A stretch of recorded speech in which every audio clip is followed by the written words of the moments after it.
75 tahun Indonesia merdeka, tapi belum tentu Indonesia terbebas dari segala permasalahannya. Ada COVID-19, terorisme, radikalisme, dan juga narkoba. Titik balik kembalinya Napiter ke pangkuan NKRI. Bersama saya Gina Wardani, inilah Bincang Velox. Telah hadir bersama saya Bapak Paimin, yaitu ex-Napiter dari Solo Raya. Apa kabar Bapak? Alhamdulillah sehat. Alhamdulillah baik. Sekarang Ya, merasa lebih baik. Amin. Santai aja ya Pak ya. Dan di sampingnya sudah ada Bapak Wawan Purwanto selaku Deputi Bidang Komunikasi dan Informasi Badan Intelijen Negara. Sugeng rawuh Bapak. Sama-sama. Terima kasih atas kehadirannya dan kesediaannya. Baik, pagi ini kita akan berbincang-bincang mengenai kembalinya ex-Napiter ke pangkuan NKRI. Tapi sebelumnya saya ingin tahu dulu nih, pertanyaan pertama kepada Bapak Paimin. Saya sangat penasaran bagaimana dulu Bapak Paimin bisa terpapar dengan paham radikalisme. Begitu Bapak. Awal mulanya saya di Masjid Al-Hidayah itu adalah sebuah kelompok jamaah Mbak di situ. Saking kenal akrabnya, saya dan teman-teman itu hingga akhirnya saya diajak kemanapun berangkat tanpa memikirkan ke belakangnya.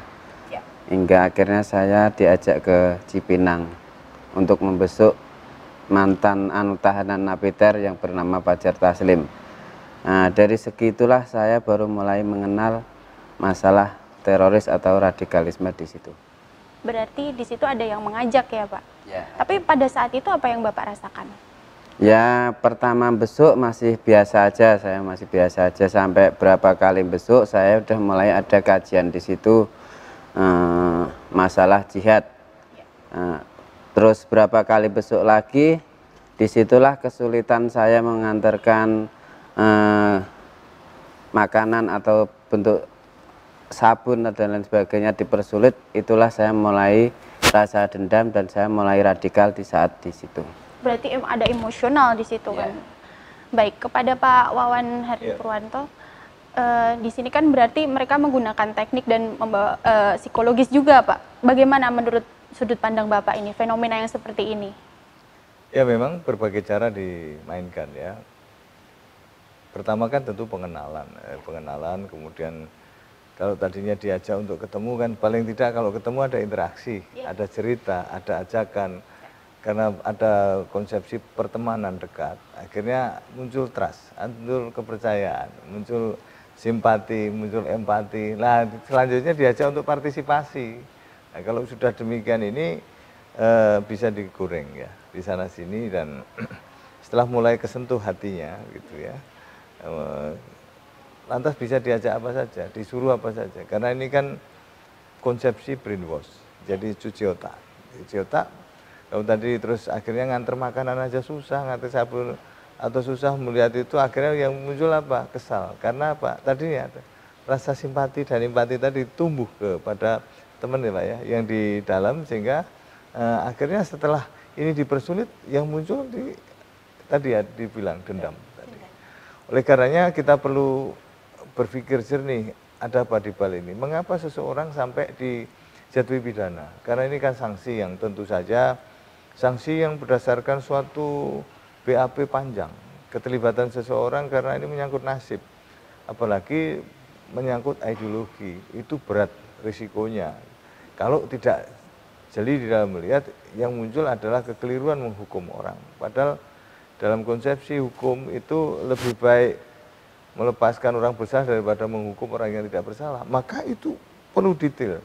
Oleh karenanya dengan kejadian mengajak Pak Paimin itu masuk dan ternyata terpatik rasa dendam, kesal kan tidak bisa. Inilah yang dimainkan sisi estom, emosi, sikap, motivasi, tingkah laku, ya. Dan ini semua lantas kena, lantas diajak. Oleh karenanya saudara-saudara yang lain kita perlu waspada kalau ada upaya menggiring seperti itu. Berarti Pak Paimin ini berarti Anda tidak sadar waktu itu ya Pak, sudah turut masuk ke dalam ranah radikalisme, terus masuk ke dalam kelompok mereka itu, berarti pada waktu itu tidak sadar ya Pak? Enggak, saya belum memikirkan hasil ke depannya akan buruk seperti ini. Yang saya pikir kan itu teman saya udah terlanjur akrab lah. Sejelek apapun teman saya itu adalah yang harus saya bela, seperti itu dulu. Ya, baik. Kemudian setelah proses itu, proses pendekatan, kemudian partisipasi yang Bapak tidak terasa itu, kemudian ada di situ ada mulai diajarkan apa gitu sehingga Bapak memiliki spesialisasi apa gitu. Saya dulu pernah diajarkan bikin pen gaun, yaitu senjata jenis pulpen. Terus diajarkan bikin racun, tapi lebih fokusnya itu ya, ke racun itu. Racun itu jenis cyanida sama jarak untuk penawar aroma baunya. Daun Ya jarak, itu. Pak. Nah, dulu emang baru wacana untuk ditaruh di kantin-kantin Polsek atau Polda Metro. Nah, ya sampai saat itu belum sampai ini ya udah ditangkap duluan, itu wacana yang udah. Berarti sudah berapa lama waktu itu? Saya bikin racun itu sampai 3 atau 4 bulan baru jadi, Pak. Baru jadi. Ya. Berarti prosesnya lama juga ya. Lumayan lama. Dengan hal seperti ini Pak, berarti kan artinya pemerintah mengetahui kan setelah ada penangkapan dan cerita seperti itu, oh terorisme itu begini, mereka direkrut begini. Kemudian langkah pemerintah untuk mengantisipasi hal tersebut dimulai dari perekrutan ini bagaimana Pak, yang sudah terlaksana? Ya, selama ini kita lakukan sterilisasi, karena masalah racun kan tidak tampak ya. Bahkan baunya pun juga tidak berbau kalau tadi dikasih jarak, ya tak ada jarak. Tadi kan tujuannya supaya tidak ada bau. Kemudian juga dari warna dan sebagainya kan mulai dibikin netralisir untuk menyerupai kondisi alam, air putih. Nah ini maka karena itu terus disusupkan ke makanan-makanan, nah sambal dan sebagainya kan, ini adalah pola di mana mereka masuk. Kalau sudah masuk ke tubuh kan memang sulit, kecuali dimuntahkan atau dikuras dari sisi seperti itu. Tapi kalau ada keterlambatan ketika seseorang didiagnosa seperti itu, memang berisiko. Ada juga yang tidak tampak, artinya lama sekali ini bereaksi di dalam tubuh sehingga sekian bulan gitu baru meninggal.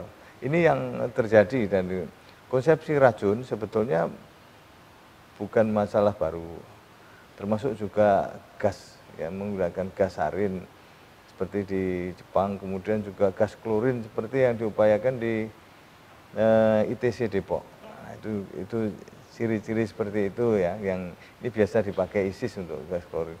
Nah, tapi kalau melihat dari cerita Pak Paimin tadi, pola yang hendak dimasukkan dengan cara racun kan dengan cara menyusup di kantin, dan rata-rata kantin ini kan banyak yang makan siang, makan pagi, bahkan juga makan malam, dan itu korbannya bisa acak. Siapa yang makan di situ, maka pada waktu itu langsung disterilisasi. Siapa-siapa yang masuk ke area kantin itu harus diketahui identitinya. Tapi alhamdulillah waktu itu keburu terdeteksi, ya, sehingga akhirnya kepolisian di wilayah DKI Jakarta bisa terselamatkan. Gitu. Bapak Paimin, artinya jika Bapak melakukan aksi seperti itu, seperti sudah yang dijelaskan Pak Wawan juga, artinya kan tidak tepat sasaran dan malah merugikan orang lain. Itu yang Bapak rasakan apa pada saat itu? Itu kan artinya Bapak melakukan tindakan yang jahat. Saya hanya bisa bersyukur, alhamdulillah tidak terjadi. Kalau andai kata itu terjadi, itu bukan hanya kantin yang dulu wacana saya. Wacana saya itu mencuntikkan aqua di dalam racun itu, saya suntikkan aqua. Lalu akan saya kirim ke Polda Metro Jaya untuk 17-an. Untung aja tidak jadi. Kalau andai kata jadi, berapa ratus atau berapa ribu orang yang mati, bahkan anak pelajar pun di situ upacara.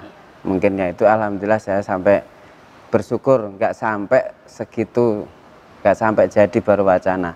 Bahkan racun yang saya buat ini untuk tikus itu aja hanya ibaratnya 1 jam. Kalau tikus itu harusnya tahan lama dari tubuh manusia.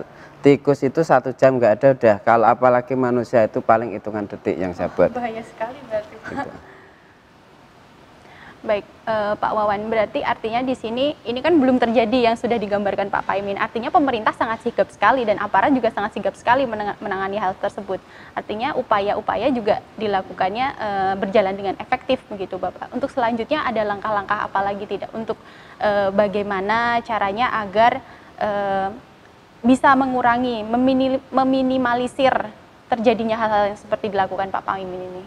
Memang terus dilakukan deteksi dini dan cegah dini, dan upaya itu dengan menyisir area supaya steril, termasuk siapa yang keluar masuk. Kemudian juga sterilisasi pegawai di kantin itu yang setiap hari mengirim masuk pakan atau bahan baku makanan, dan juga minuman, serta juga ketika itu selesai siapa yang tugas pembersihan terakhir.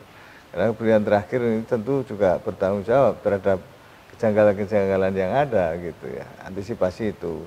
Kemudian juga di sisi air bersih, dari artian untuk cuci, untuk bersih-bersih di sekitar situ, itu juga harus steril. Dan ini semua menjadi salah satu protap, apalagi pada waktu itu muncul ketegangan-ketegangan di tengah masyarakat, khususnya aparat keamanan, karena aparat keamanan menjadi target utama Pak Paimin ya.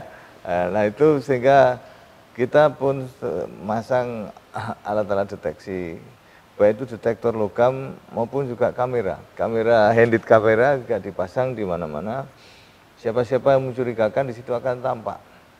Kemudian juga detektor logam jarak jauh, ya ada muncul silang begini. Kalau di silang misalnya dari jarak jauh muncul silang di pinggang, diperkirakan di pinggang ada barang logam, entah itu senjata apa saja yang seperti ini, itu muncul, bisa terdetek.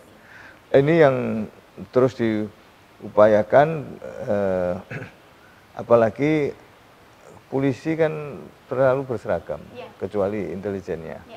Kalau berseragam kan bisa dipetik di mana saja, termasuk di jalanan, ya. Makanya banyak lantas juga ya, lalu lintas yang terkena. Nah, ini semua lantas juga dilakukan upaya cegah dini dengan cara menurunkan tim pelindung dari penjaga lantas itu.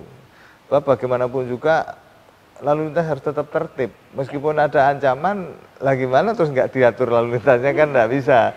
Meskipun ada ancaman, gimana sehari-hari, kan petugas kepolisian tetap harus makan di kantin itu.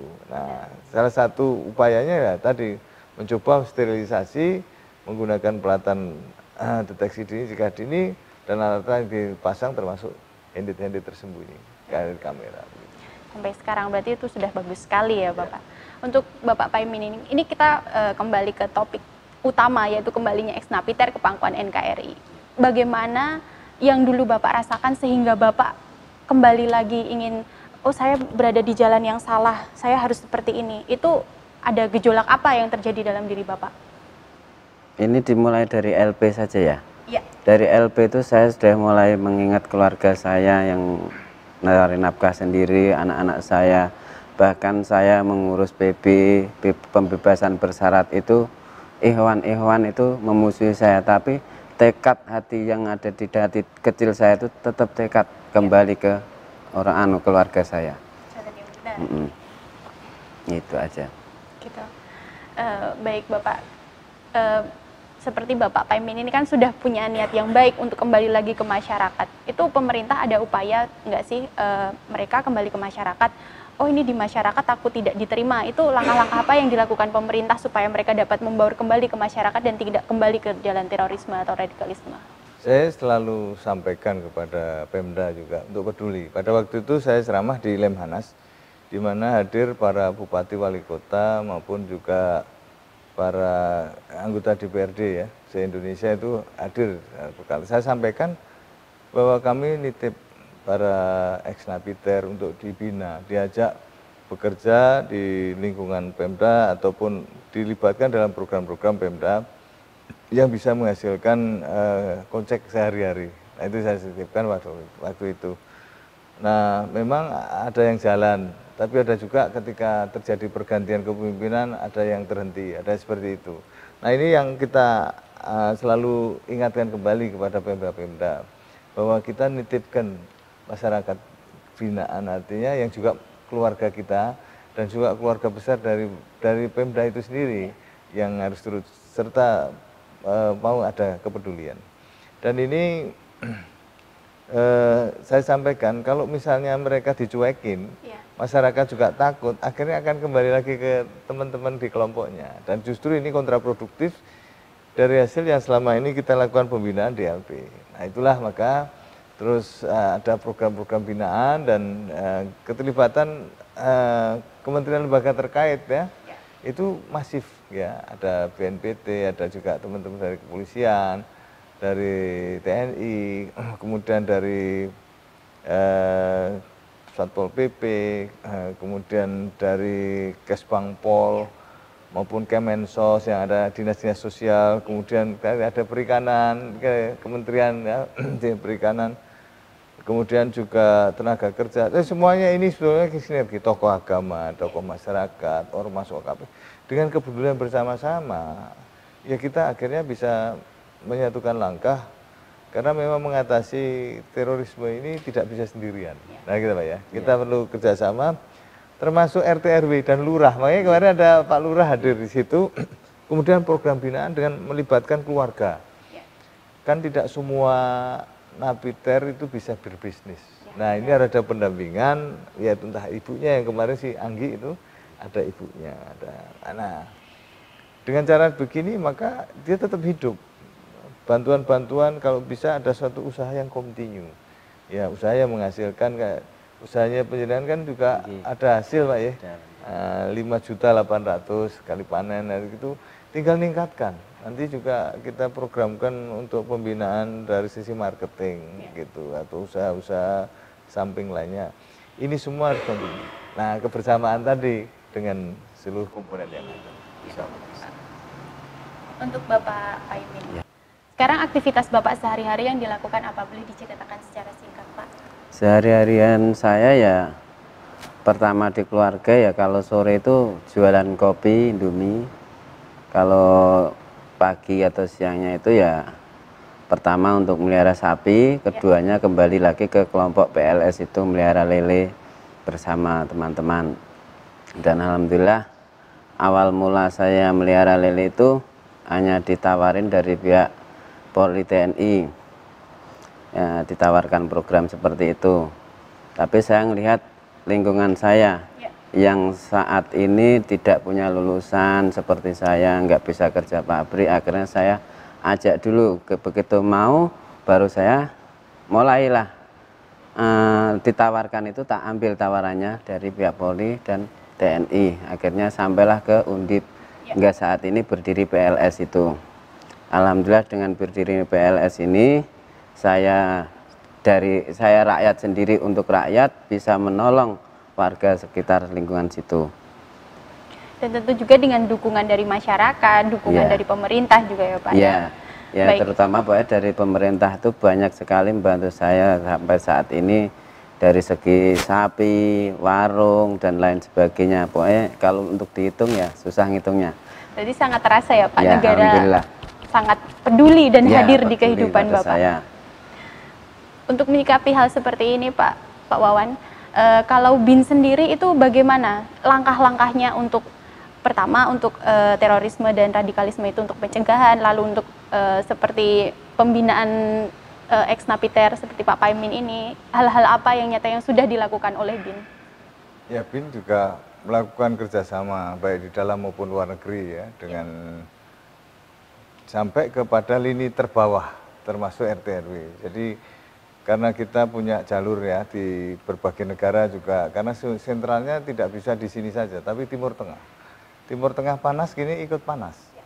Maka kami ketemu teman-teman di luar, kami juga bicara di berbagai media, televisi di berbagai negara di dunia, kemudian juga kami melakukan pertemuan dengan tokoh-tokoh dari berbagai negara, termasuk kami ketemu dengan Najih Ibrahim. Najih Ibrahim itu tokoh ex-JI Mesir.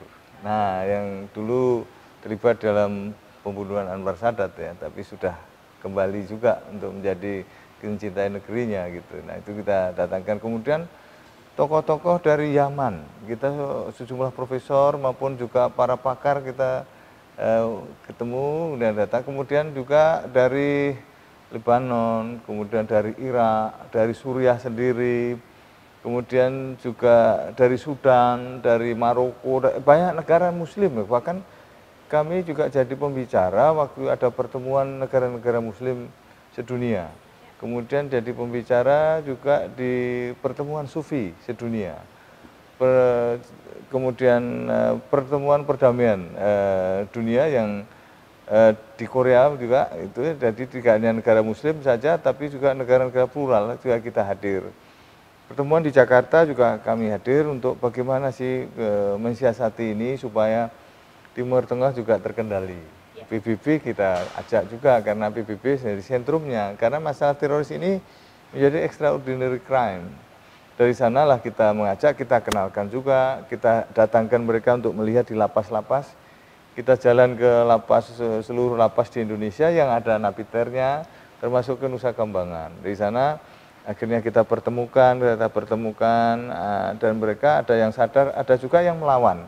Khususnya yang sudah kembali menjadi jalan lurus, dianggap itu murtad. Ada yang seperti itu, meskipun tadinya dipuja, karena sebagian di antara mereka yang tahanan ini minta dikirimi buku-buku atau kitab-kitab yang ditulis oleh tokoh yang dipujanya, itu kita belikan. Gitu. Tapi setelah tahu belakangan yang bersangkutan sudah kembali jalan mencintai tanah airnya, wah kita dimusuhi. Ada yang diludahin, ada yang ngajak berantem di LP. Waktu itu di Malang, saya jadi moderatornya sampai saya pisah satu-satu ini. Karena udah mau pukul-pukulan begitu. Bahkan ada juga yang sudah digebukin. Nah ini akhirnya saya pisah, akhirnya setiap ketemu saya tidak mau ngajak itu yang tamu-tamu itu, tapi saya ketemu pribadi begini, lebih soft rupanya, lebih soft, personal. Nah itu bahkan beberapa diantaranya saya ambil untuk jadi anak asuh anak-anaknya. Kemudian juga kita ketemu di Nusa Kambangan, dia bilang, Mas, nanti kalau saya sudah keluar, saya mau nyari Mas Wawan ya. Untuk apa? Ya nanti bisa dimodalin lah, saya pengen jualan kebab dan seperti itu. Temui saya, ini nomor telepon saya, udah kita saudara, udah enggak usah apa-apa. Saya tidak menganggap kamu bagaimana, enggak, saya peluk dia, saya peluk. Akhirnya dia merasa juga dekat. Pak Paimin juga kita peluk ya, sama itu. Artinya tidak ada kesalahan itu yang terus-menerus. Ketika dia sudah bertobat, mohon ampun, kembali, ya kita juga harus legowo gitu ya. Legowo itu beri kesempatan, tidak apa-apa. Memang kadang-kadang kita punya anak di rumah juga ada yang bandel, ya dijewer, balik lagi, bandel lagi dijewer. Tapi intinya adalah kita mendidik. Mendidik itu memanusiakan untuk supaya kembali ke Ibu Pertiwi, supaya enggak, kalau lupa jalan pasti tersesat. Nah, kan begitu. Demikian. Baik. Untuk hal tersebut Pak Wawan, berarti ada tidak pesan yang ingin disampaikan kepada masyarakat agar masyarakat tidak perlu takut jika ada seperti Bapak Paimin ini kembali lagi ke kehidupan masyarakat? Selama yang saya teliti, yang masyarakat mau dekat dan merangkul, dia tidak kembali ke kelompoknya. Karena dia menjadi sibuk. Nah, kesibukan ini penting karena apa? Akhirnya tidak lagi mikir ke sana. Lagi mau diajak ke sana, gua lagi sibuk. Lagi bikin benih lele, ini lagi pemasaran ke sana masuk, ini mau panen. Nggak sempet mikir begitu. Nah, bagi yang diem karena dicuekin oleh tetangganya, sekitarnya, akhirnya loh saya di sini dia nggak ada yang ngopenin, begitu ada yang nawari temannya lagi, kamu di situ ngapain, di sini aja saya lah, itu akhirnya terbawa lagi. Lah inilah, maka perlu keterlibatan Pemda misalnya seperti ya, kemudian dinas-dinas terkait, ormas OKP, dengan mendekati itu akhirnya saudara kita diberikan otak ini yang terlalu berpikir, selalu menjadi cerdas, sehingga kita ada pengaruh-pengaruh, apalagi masalah perut, tidak bisa nunggu, ya kan, kita tidak bisa menunggu, dampaknya bisa langsung. Dan selanjutnya apalagi keyakinannya makin bulat ketika ada yang dekati itu, dampaknya kembali lagi berontak. Nah, ini yang terus kita upayakan, makanya kita Akhirnya gandeng semua elemen dan akhirnya alhamdulillah dari teman-teman saudara-saudara kita binaan ini bisa balik dan sampai sekarang ya kehidupannya kehidupan normal, bahkan sangat dekat dengan warga. Terbukti Pak Lurah juga begitu, RT RW-nya juga mau peduli begitu. Baik. Terakhir ini untuk Bapak Paimin, kalau ada pesan mungkin bisa disampaikan kepada ex-napiter yang lain atau mungkin kepada orang yang saat ini masih terpapar radikalisme tapi ingin kembali ke masyarakat tapi masih ragu gitu, mungkin ada yang disampaikan Bapak bagaimana disupport bagaimana gitu. Ini dari pengalaman saya dulu aja ya. Ya. Pengalaman dulu begitu saya keluar itu disambut oleh masyarakat sekitar, bahkan sampai dibikinkan rumah oleh masyarakat. Nah, dari segi itu saya berpesan untuk masyarakat sekitarnya yang mempunyai warga teroris atau pemerintah atau TNI Polri, itu mantan teroris yang keluar jangan dijauhi, harus didekati supaya itu cepat kembali ke masyarakatnya. Kalau mereka dijauhi, nanti seolah-olah mereka akan terasingkan kembali lagi ke kelompok yang radikal lagi. Itu harapan saya. Jangan ditakuti, kalau bisa malah dideketin supaya kembali ke masyarakat. Baik Pak Wawan dan Pak Paimin, terima kasih bincang-bincangnya dan pengetahuannya. Semoga dapat berguna bagi nanti pemirsa dan juga seluruh masyarakat Indonesia dan juga saya. Pemirsa, semua orang berhak mendapatkan kesempatan kedua. Jika ada orang jahat yang menjadi baik, tidak ada salahnya dan harus kita rangkul bersama. Saya Gina Wardani, terima kasih, sampai jumpa.